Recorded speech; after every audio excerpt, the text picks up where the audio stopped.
संख्या रेखाओं में ऐसे क्वेश्चन भी पूछे जाते हैं जो ज़्यादा टफ होते हैं और इनका नॉलेज जिन स्टूडेंट्स को नहीं होता है, जिन कंप्यूटेटर्स को नहीं होता है, तो ये क्वेश्चन नहीं कर पाएंगे। इस क्वेश्चन को करने के लिए आपको सबसे पहले चाहिए 7 से भाज्यता का नियम या डिविजिबिलिटी ऑफ 7। ये आपको आना चाहिए। अगर ये आपको नहीं आता है तो आप ये क्वेश्चन नहीं कर पाएंगे। इस क्वेश्चन को करने के लिए हमें सबसे पहले क्या चाहिए? डिविजिबिलिटी ऑफ 7 या 7 की भाज्यता का नियम चाहिए। तो 7 की भाज्यता का नियम कौन सा है, ये ध्यान से देखना। और 7 की भाज्यता का नियम बहुत कम स्टूडेंट्स को आता है, बहुत कम लोगों को इसका नॉलेज है। ये ऐसा नंबर है या ये ऐसा अंक है जिसकी भाज्यता के सर्वाधिक नियम है। पहला नियम, फर्स्ट नियम, पहला नियम क्या है कि दी गई संख्या, जो संख्या दी गई है,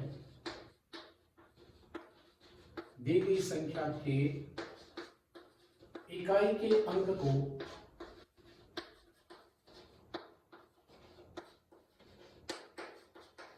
दोगुना करके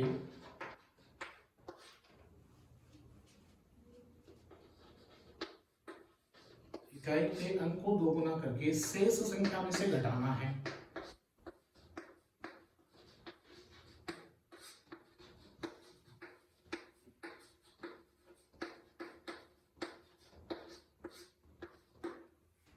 शेष संख्या में से घटाइए और अंत में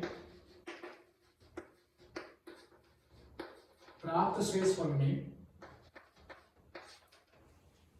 अंत में जब शेषफल प्राप्त होता है, अंत में प्राप्त शेषफल में 7 का भाग दीजिए।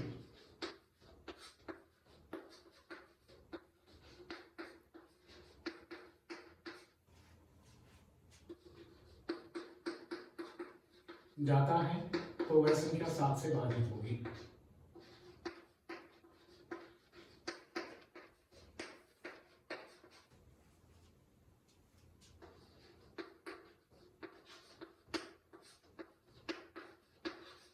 अन्यथा नहीं। पहला नियम क्या है कि जो संख्या दी गई है उसके इकाई के अंक को ले लीजिए, उसको दोगुना कर लीजिए, संख्या से हटा लीजिए उसको, और जो शेष संख्या बचती है उस अंक को हटाने के पश्चात उस संख्या में से इस इकाई के अंक के दोगुने को घटाते जाइए। और जो आपके पास लास्ट में शेष बचता है 1 डिजिट में या 2 डिजिट में, मान लो कि संख्या 4 या 5 अंकों की है, तो अंत में जो शेषफल आपको 2 अंकों में प्राप्त होता है, उस शेषफल में, या आप उससे भी नीचे 1 डिजिट पे आ जाइए, वो माइनस में आएगा, शेषफल ज्यादातर माइनस में आएगा, तो उस माइनस वाले शेषफल में भी यदि 7 का भाग जाता है तो दी गई संख्या में 7 का भाग जाएगा, अन्यथा नहीं जाएगा। जैसे देखो, पहली संख्या ले रहा हूं मैं 5802, क्या इस संख्या में 7 का भाग जाएगा क्या? तो इसके इकाई का अंक क्या है? 2।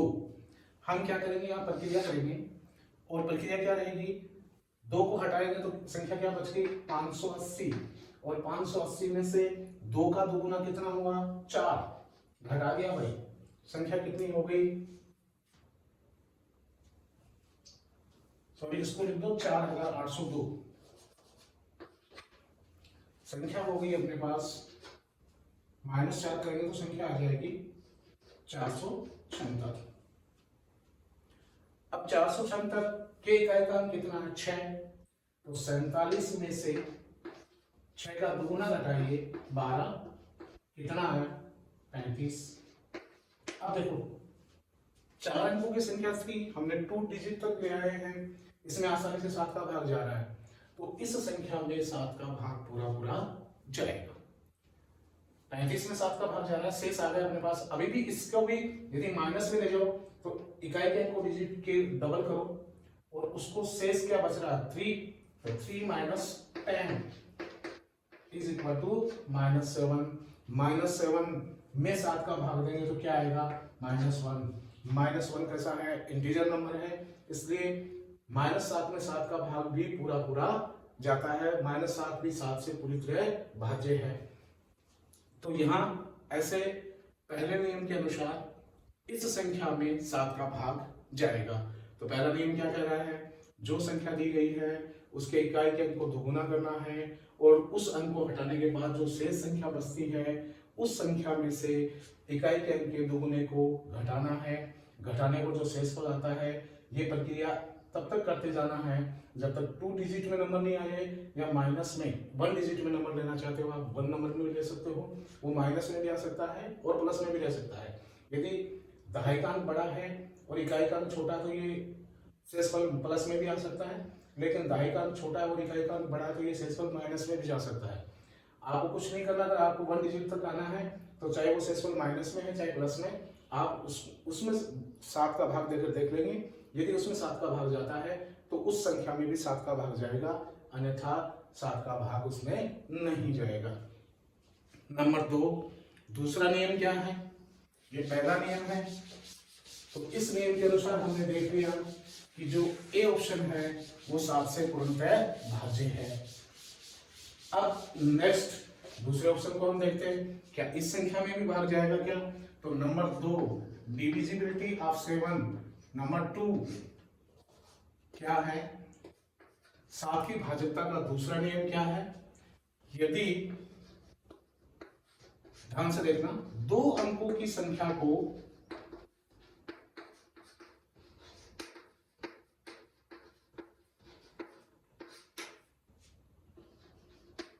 तीन बार लिख देने पर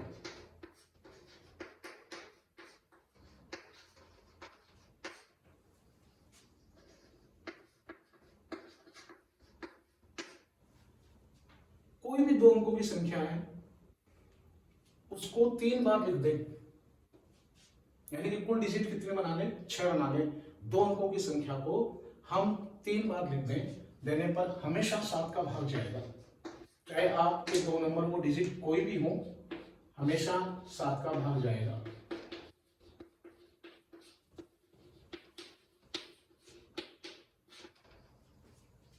यदि कोई भी 2 अंकों की संख्या है उसको हम क्या करें? 3 बार लिखते हैं। जैसे यहाँ 62 62 62 यानी कि 62 को 3 बार पुनरावृत्ति हुई है, तो किसी भी 2 अंकों की संख्या को अगर हम 3 बार लिख दें तो उसमें 7 का भाग पूरा जाएगा, वो 7 से क्या होगा? भाजित होगा। इसलिए ऑप्शन 2, ऑप्शन फर्स्ट ए में भी पहले नियम के अनुसार भाग जाएगा, बी में 7 के दूसरे जो नियम है उसके अनुसार भाग जाएगा। नंबर 3, डिविजिबिलिटी ऑफ 7 का रूल नंबर 3 क्या है? यदि कोई भी 3 अंकों की संख्या, कोई भी 3 अंकों की संख्या को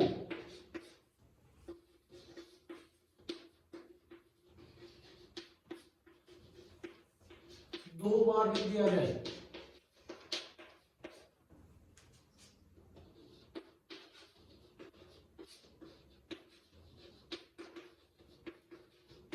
कोई भी 3 अंकों की संख्या है उसको 2 बार लिख दिया जाए, या 3 अंकों की संख्या की 2 बार पुनरावृत्ति कर दी जाए, तो उसमें हमेशा 7 का भाग जाएगा। उसमें हमेशा 7 का भाग जाएगा।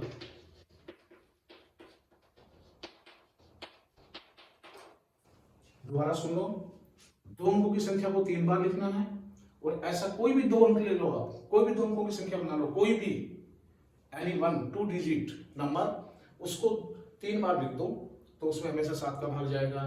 रिसर्च करके देख सकते हो आप, इसके ऊपर प्रैक्टिकल करके देख सकते हो। यदि कोई भी 3 अंकों की संख्या को 2 बार लिख दिया जाए तो उसमें हमेशा 7 का भाग जाएगा। इसको भी आप सर्च करके देख सकते हो, प्रैक्टिकल करके देख सकते हो। कोई भी 3 अंक ले लो और उससे संख्या बनाओ, उसी 3 अंकों की संख्या को वापस लिख दो तो उसमें हमेशा 7 का भाग जाएगा। नंबर 4, रूल नंबर 4, चौथा नियम और है, तो इसका मतलब 451 ऑप्शन सी में भी 7 का भाग जाएगा। ऑप्शन नंबर 4 या रूल नंबर 4 क्या कह रहा है? यदि किसी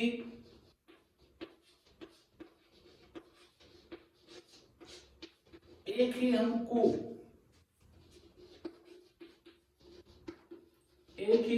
को या एक ही अंक से 6 बार लिख दिया जाए, 6 टाइम उसको लिख दिया जाए,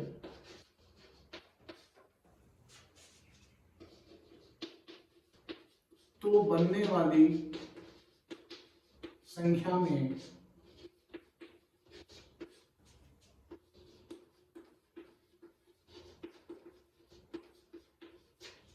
7 का भाग पूरा पूरा जाता है।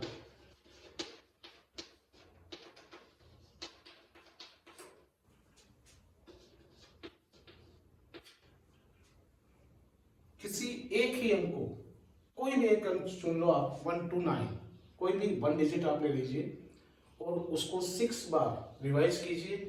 6 बार उसको लिखने से जो संख्या बन रही है उस संख्या में 7 का पूरा पूरा भाग जाएगा, हमेशा जाएगा। कोई भी डिजिट ले लो, इनमें से हम देख रहे हैं कि ये 3 के अंक से 3 के अंक की कितनी बार पुनरावृत्ति हुई है, 6 बार, यानी 3 के अंक को 6 बार तक लिखा है और ये संख्या बन रही है, तो इसमें भी 7 का भाग पूरा पूरा जाएगा। अब आप देख रहे हैं कि ये एक ऐसा डिजिट है जिसमें इस क्वेश्चन को, जिसको 7 की भाज्यता का नियम आता है या डिविजिबिलिटी ऑफ 7 आती है, तो वो इजीली इस क्वेश्चन को कुछ ही सेकंडों में कर लेगा और उसका ऑप्शन होगा कि उपरोक्त सभी, ये उसका आंसर होगा। और अगर ऐसा नहीं है, जिसको डिविजिबिलिटी ऑफ 7 नहीं आती है, 7 की पूर्णता, 7 की भाज्यता के नियम नहीं आते हैं, उस बंदे को भाग देने में लगभग 5 या 7 मिनट इसमें लग जाएंगे और वो इसका आंसर निकालने में समय लगा देगा। और अगर 7 की भाज्यता के नियम आते हैं तो वो आसानी से इस ऑप्शन को, इन ऑप्शंस को देखते ही पता कर लेगा कि इन चारों में ही 7 का भाग जाएगा। इसलिए ऑप्शन क्या हो जाएगा, उपरोक्त सभी। अब 7 की भाज्यता के मैंने 4 नियम बताए हैं। पहला नियम ये कह रहा है कि किसी भी संख्या के, कोई भी संख्या दी गई है उसमें 7 का भाग देना है, तो आपको क्या करना है, इकाई का अंक लेना है, उस इकाई के अंक को डबल करना है और शेष जो नंबर है उसमें से उसको लेस करना है। ऐसी प्रक्रिया तब तक करते जाना है, आगे जो संख्या आएगी उसका भी इकाई का अंक लेना है और शेष संख्या में से घटाना है। और ऐसी प्रक्रिया को घटाते घटाते आप 2 डिजिट या 1 डिजिट पर ले आइए। यदि 2 डिजिट वाली संख्या में भी 7 का भाग पूरा पूरा जाता है तो जाएगा, यदि 1 डिजिट में ले आते हैं तो माइनस में आए चाहे प्लस में आए, उसमें यदि 7 का भाग जाता है तो उस संख्या में 7 का भाग पूरा पूरा जाएगा। नेक्स्ट दूसरा नंबर क्या है, 7 की भाज्यता का दूसरा नियम क्या है, डिविजिबिलिटी ऑफ रूल नंबर 2 क्या है। यदि कोई भी 2 अंक ले लें हम, कोई भी 2 अंक और उनसे संख्या बना लें और उस संख्या को 3 बार लिख दें तो हमेशा उसमें 7 का भाग जाएगा। डिविजिबिलिटी ऑफ 7 का रूल नंबर 3 क्या है, यदि कोई भी 3 अंकों की संख्या, 3 डिजिट ले लें, उससे नंबर बना लें और उस नंबर को फिर से लिख दें, रिवाइज कर दें, उसको एक बार रिवाइज कर दें, यानी कुल डिजिट कितने हो जाए, 6 हो जाए, 6 हो जाए, तो अगर ऐसा करेंगे तो भी ऐसी बनने वाली प्रत्येक संख्या में 7 का पूरा पूरा भाग जाएगा। यदि डिविजिबिलिटी ऑफ 7 का रूल नंबर 4 देखें तो इसके अनुसार किसी एक ही अंक को 6 बार लिख दिया जाए या किसी भी एक ही अंक से बनने वाले नंबर को 6 नंबर तक यानी बनाया जाए, 6 डिजिट हो जिसमें, वो ऐसा नंबर बनाया जाए और उस नंबर में 7 का भाग दिया जाए, उस संख्या में 7 का भाग दिया जाए। अब जरूरी नहीं है कि यहाँ 3 दिया है तो यहाँ आप 1 नहीं ले सकते, 1 ले सकते हो, 2, 3, 4, 5, 6, 7, 8, 9, एनी नंबर आप चूज कर सकते हैं और उससे जो संख्या बन रही है उसमें आप 7 का भाग दीजिए, 7 का पूरा पूरा भाग जाएगा। नेक्स्ट एक क्वेश्चन और पूछते हैं जो दिखने में आसान सा होता है लेकिन टफ होता है। अब जिसको पता नहीं है वो इस क्वेश्चन को नहीं कर पाएगा, तो इस क्वेश्चन को करने के लिए आपको उसका नॉलेज भी होना चाहिए कि उस क्वेश्चन को हम कुछ ही सेकंडों में कैसे करें, और उस क्वेश्चन को कुछ ही सेकंडों में करने के लिए नॉलेज मस्ट बी रिक्वायर्ड। आपको उसका ज्ञान होना चाहिए, आपको वो तरीका आना चाहिए जिससे आप आसानी से उस क्वेश्चन को कर सकें। क्वेश्चन नंबर 2 लिख रहा हूं, ध्यान से देखना, यही ऑप्शन लूंगा और यहां लिख रहा हूं वह कौन सी संख्या है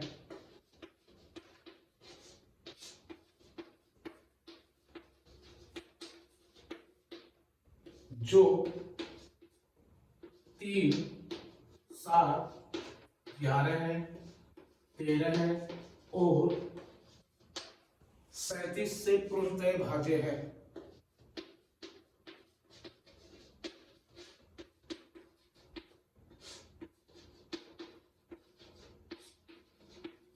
ऑप्शन मैंने लिख दिया यही, वापस यही ऑप्शन ले लेता हूं। इसके अलावा चलो दूसरे ले लेते हैं। 5803 बी 632 सी 2919 और डी ऑप्शन मैंने लिख दिया 88698 8,88,888। अब हमें ये देखना है कि इनमें से ऐसी कौन सी संख्या है जिसमें 3 का भाग भी जाता है, 7 का भी जाता है, 11 का भी जाता है, 13 का भी भाग जाता है और वो 37 का भी भाग जाएगा, वो 37 से भी पूर्णतः भाज्य होगी। ऐसा कौन सी संख्या है, ये हमें देखना है। तो छोटा सा इसका एक ही नियम है, एक ही रूल है और वो ध्यान देना है कि किसी संख्या में यदि 3, 7, 11, 13 और 37 का पूरा पूरा भाग जा रहा है तो वो संख्या एक ही अंक से बनी होगी, एक ही अंक से बनने वाली संख्या होगी,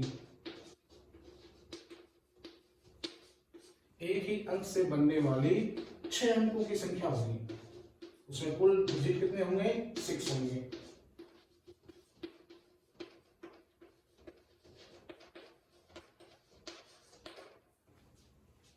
एक ही अंक से बनने वाली 6 अंकों की कोई भी संख्या है, कोई भी डिजिट आप चूज कर लो, उसको 6 टाइम लिख दो, यानी उस अंक को 6 बार लिखने से जो नंबर बन रहा है, जो संख्या बन रही है, उसमें 3, 7, 11, 13 और 37 का पूरा पूरा भाग जाएगा।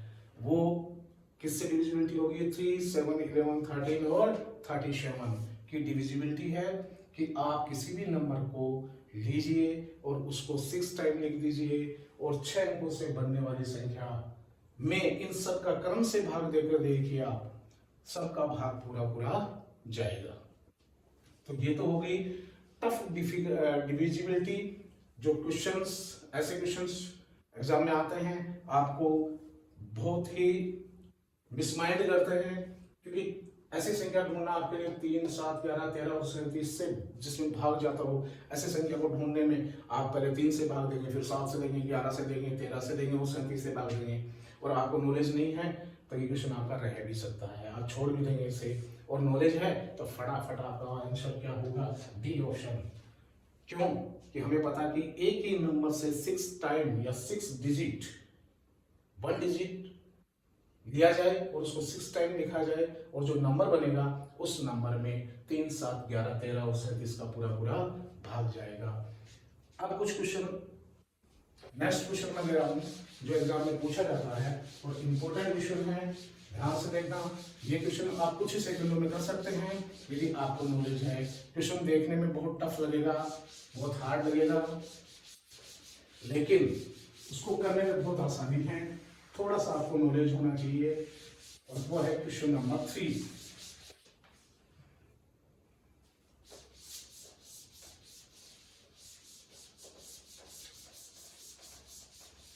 क्वेश्चन नंबर 3 आपको ये दिखाएगा कि how can you find the sum of given condition of question. जो क्वेश्चन की कंडीशन है उसके अकॉर्डिंग हम सम कैसे निकालें, और मल्टीप्लिकेशन वाले नंबर दिए गए हों किन्हीं 2 नेचुरल नंबर्स के बीच में, तो उनका हम सम कैसे फाइंड करें, ये तरीका हमें वो सीखना है। ऐसे क्वेश्चन को बहुत से कंप्यूटर छोड़ कर आ जाते हैं, कर नहीं पाते हैं। एक दूसरा, उनके पास टाइम नहीं बचता है, ज़्यादा टाइम लग जाता है, इसलिए वो इस क्वेश्चन को कर नहीं पाते हैं, या फिर वो उलझ जाते हैं, उनकी कैलकुलेशन कहीं न कहीं मिस हो जाती है। तो उस कैलकुलेशन को क्लियर करने के लिए क्वेश्चन नंबर 3 400 से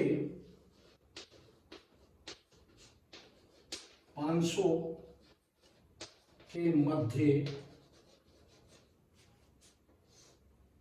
16 से विभाजित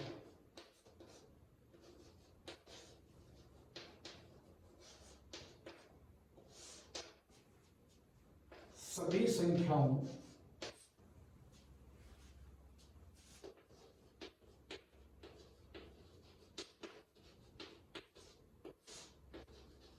का योग क्या होगा।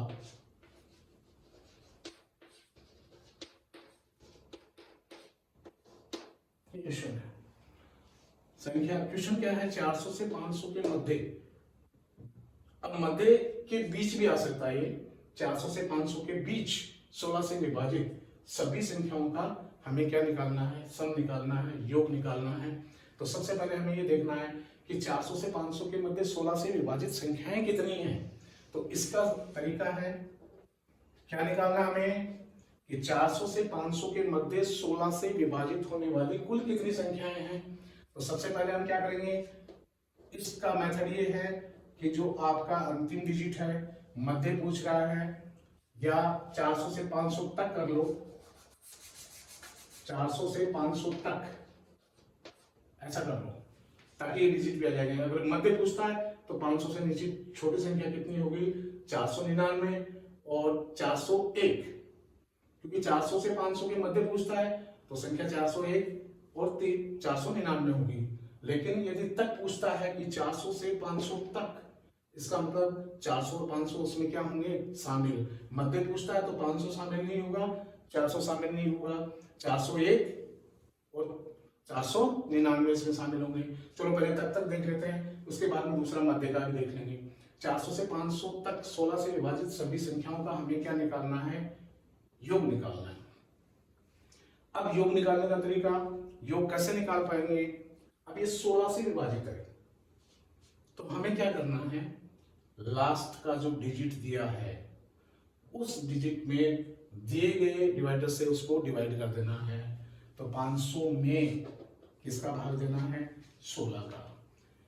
अब यहां पर आपको जो संख्या शेष रहती है उस पर ध्यान देना है और जो भागफल है वो पूर्णांक में लेना है। तो 500 में 16 का भाग दिया, कितनी बारी गया, 16 3 16 3 जा 48, कितना बचा 2 0, 16 1 जा 16, रिमाइंडर क्या रहा आपके पास, शेषफल क्या रहा, शेषफल को यहां लिख लो भाई, काम आएगा ही। शेषफल रहा हमारे पास 20 था, 4, रिमाइंडर कितना 4। नेक्स्ट फिर क्या करना है, 400 में 16 का भाग देना है, कितनी बारी भाग देगा भाई, 2 32 8 0 कंप्लीट, 25 बारी भाग चला गया, 32 8 बचे 16 16 5 जा 80। अब हमें क्या करना है कि इन दोनों का अंतर लेना है। शेषफल क्या बचा है, हाँ शेषफल 0 है भाई, ध्यान से देखना, क्यों लिख रहा हूं मैं शेषफल ये भी आपको बताऊंगा, पहले आप सुन लो। तो 400 से 500 तक कुल कितनी संख्याएं हैं जो 16 से विभाजित होंगी। तो इसका आंसर आ गया अपने पास भाई, 31 में से 25 घटा दो, कितनी संख्याएं हैं, सिर्फ 6। कितनी संख्याएं हैं, 6 संख्याएं हैं जो 400 से 500 तक की संख्याओं में 16 से विभाजित है। तो कुल डिजिट अपने पास कितने आ गए, संख्या कितनी आ गई उनकी, 6 आ गई। अब देखो पहला डिजिट कौन सा था, सीरीज बनाए इसकी, तो सीरीज कैसे बनेगी, प्रथम संख्या 400, क्योंकि 400 में 16 का भाग जा रहा है और 400 से 500 तक है तो 400 शामिल किया है, इसलिए 400 में भाग जा रहा है। तो पहली संख्या 400, तो दूसरी क्या बनेगी भाई 416, इनका योग निकालना है, प्लस एंड सो ऑन। तीसरी 432, तो लास्ट वाला डिजिट क्या रहेगा लास्ट वाला डिजिट क्या बनेगा? देखो, हमने भाग दिया 500 में 16 का, तो कितना आया था शेषफल? रिमाइंडर कितना आया था? 4। भाग कितनी बारी गया था? 31 बारी। तो यहाँ रिमाइंडर 4 था, उस रिमाइंडर को 500 में से घटा दो, लास्ट वाली संख्या हो गई अपने पास 496। अब ध्यान से देखना, ये कैसी श्रेणी बन रही है? अरिथमेटिकल मीन है, सॉरी अरिथमेटिकल जो श्रेणी है, सीरीज जो है अरिथमेटिकल बन रही है, समांतर श्रेणी बन रही है, और समांतर श्रेणी के प्रथम पद और अंतिम पद दिए गए हों और पदों की संख्या का पता हो, तो हम सीधा फार्मूला लगाते हैं एन। एन पदों का योग क्या होता है?